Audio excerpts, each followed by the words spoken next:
É uma das culturas mais ricas do mundo.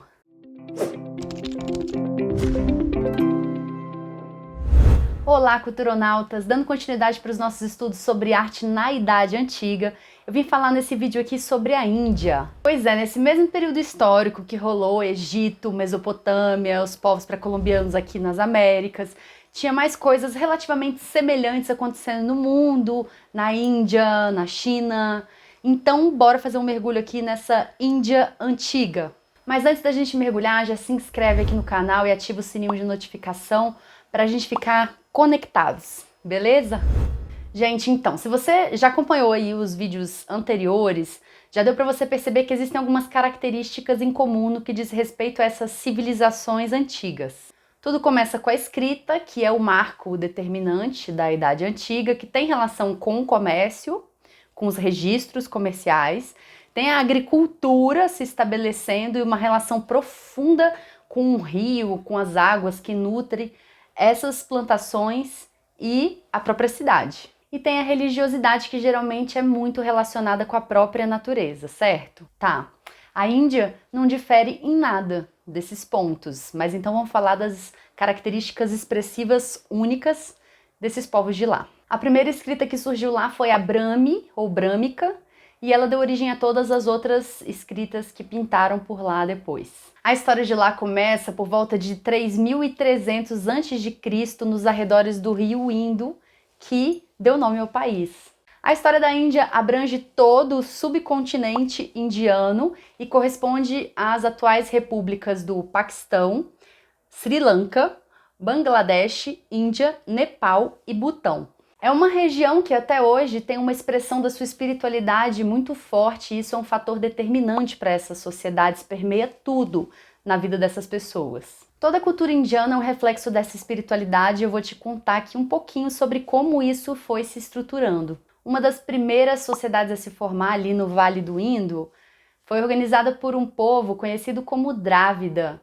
Eles são responsáveis pela formação e estruturação de duas importantes cidades, Mohenjo-Daro e Harappa, que hoje em dia são dois sítios arqueológicos importantíssimos que registram aí a história desse passado indiano. Uma corrente teórica acredita que por volta de 1500 a.C., essa região foi invadida por nômades, criadores de gado de origem indo-europeia, conhecidos como árias ou nobres, que dominaram os povos dravidianos e escravizaram eles. Os árias incorporaram grande parte da cultura dravídica, abandonaram a vida nômade, investiram na agricultura e se expandiram bastante. Tanto os povos dravidianos quanto os árias acreditavam em vários deuses e deusas. Suas culturas religiosas se integraram, formando o hinduísmo, que é uma religião politeísta que vigora até hoje. Na nossa forma ocidental de ver, a gente compreende como uma religião, mas na verdade o que eles têm é um complexo conjunto cultural com várias ideias e filosofias. Esse momento histórico tem seu registro em alguns escritos em forma de hinos, conhecidos como Vedas, que são 4 livros sagrados. O mais conhecido aqui pra gente é o Bhagavad Gita. Veda, do sânscrito, significa conhecimento ou ciência.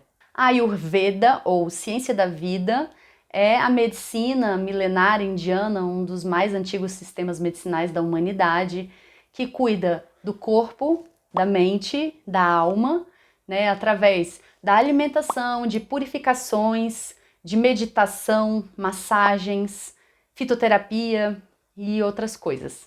Esses conhecimentos vêm se difundindo aqui pelo Ocidente há algumas décadas, veio inclusive trazendo a cultura do yoga, que é uma das principais filosofias indianas. A gente aqui ainda conhece o yoga popularmente muito pelas posturas corporais e exercícios de respiração, o que já é muito bom, mas ainda é um conhecimento muito superficial. Nas tradições mais originais, o yoga é bastante voltado para o autoconhecimento, tem algumas práticas de austeridades para que o indivíduo aprenda a não ser dominado pela própria mente, para que a mente se torne um instrumento. Mas beleza, voltando aqui para esse momento histórico, gente, nesse momento da dominação dos árias, a população foi se estruturando em 4 castas. As castas acabaram se tornando um rígido sistema de separação social que partia do princípio de castidade, pureza. E características raciais ou hereditárias pudessem definir essas qualidades, a ponto de uma casta não poder se relacionar com outra. Não existe mobilidade social. Quem nasce numa casta morre nela. Então tem a casta superior dos brahmanes, que foi constituída por sacerdotes. Depois vinha a casta dos kshatriyas, que eram os guerreiros. Em terceiro lugar hierárquico vinha a casta dos vaixas, que eram os comerciantes. E por fim os sudras, que era a casta composta por assalariados e escravos. Os párias eram pessoas que estavam abaixo de todas essas castas, nem castas tinham. Gente, em 1950, essa divisão por castas foi declarada ilegal lá. O que era uma tradição passou a ser visto como desigualdade social e preconceito. Mas claro que isso não deixa de influenciar a sociedade ainda hoje. Esse tipo de coisa não se desfaz assim de um dia para o outro. Sabe-se lá quantos séculos vão ser necessários para se dissolver todo o preconceito e toda essa separatividade que foi praticada, cultivada aí ao longo de milênios. Bom, a crença de grande parte da civilização era voltada para o deus Brahma, o deus da criação, da música e das canções. Ele representa a força do universo. Os brahmanes, essa casta dos sacerdotes, acreditavam estar conectados com essa soberania desse deus. E por conta disso, eles detinham muito poder entre a população. Eram muitos deuses, que inclusive são cultuados até hoje, e os principais, além de Brahma, eram Vishnu e Shiva. Eles juntos constituem uma trindade. Brahma cria a realidade, Vishnu conserva e Shiva destrói para que um novo ciclo possa surgir. Esses deuses têm suas consortes ou companheiras, também chamadas de Shaktis. A consorte de Brahma é Sarasvati, a deusa hindu da sabedoria, das artes e da música. A consorte de Vishnu é Lakshmi, a deusa da luz, do amor, da beleza e da abundância material. A consorte de Shiva é Parvati, mas ela tem diversas manifestações como Kali e Durga, sendo elas também deusas da destruição e da morte. Mas isso geralmente tem uma conotação positiva, destruir o mal, remover as ervas daninhas para que a paz possa reinar no mundo. Bom, gente, já por volta de 563 a.C., um líder religioso chamado Siddhartha, também conhecido como Buda, se tornou uma grande referência. Ele entendia que a alma livre, em paz, atingiria um estágio superior, o Nirvana, e encontraria a tranquilidade suprema. Sua doutrina passou a ser conhecida como budismo e individualmente foi se difundindo entre as classes pobres do Indo. Hoje o budismo atinge povos de todo o mundo com adeptos em vários países. Essa doutrina não prega a existência de deuses, mas ensina um caminho para o próprio ser humano atingir um estado mais divino, supremo, elevado de consciência. O budismo condena a ignorância e a divisão da sociedade em castas e prega a meditação e o amor ao próximo. Siddhartha Gautama, o Buda, foi filho de um grande Maharaja, um grande rei muito rico. Aos 29 anos, renunciou à vida de poder, riqueza e prazeres, tornando-se monge. Teve vários seguidores que fizeram registro escrito dos seus ensinamentos. A história dele é muito bonita, inspiradora e é fácil de você encontrar sites e livros para poder se aprofundar um pouco mais nessa história, nas várias versões dessa história. O budismo é uma das principais religiões do Oriente e ali na Índia antiga nós temos o registro dessas duas vertentes religiosas milenares, o budismo e o hinduísmo. Com certeza, essa variedade étnica que veio a partir das várias civilizações que se estabeleceram na Índia formou uma das culturas mais antigas e ricas do mundo. A arte indiana tem sido uma experiência religiosa totalmente voltada para essa ligação entre o humano e o divino. Artistas e arquitetos deixavam suas obras anônimas, sem assinatura, porque o que importava era essa conexão com o mundo da natureza e da divindade. Essa não autoria na expressão artística é uma característica presente nesses povos da antiguidade em todo o globo.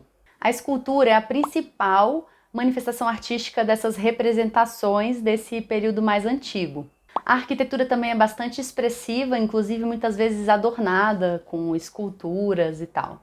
A integração com a natureza, que tem caráter sagrado, é uma das principais expressões da arte indiana, em forma de montanha, rio, árvore. É a deificação dos elementos naturais. O sol é Surya, a lua Chandra, o fogo Agni, a chuva Indra e por aí vai. Não sei se vocês sabem, mas meu nome vem daí também, do sânscrito, mas isso aí é um papo para um outro momento. Os povos dravidianos, que tinham a pele escura, utilizavam a cor azul nos deuses que eles representavam com a sua arte. O erotismo é um elemento marcante na arte indiana. No hinduísmo você encontra, por exemplo, templos que exaltam o sexo como uma forma de oração, como uma ponte entre o humano e o divino. A arte indiana antiga busca facilitar a contemplação religiosa por meio de símbolos e formas sensíveis e sensuais. O budismo em si é mais marcado nesse momento por uma arquitetura monumental em pedra com esculturas em baixo relevo.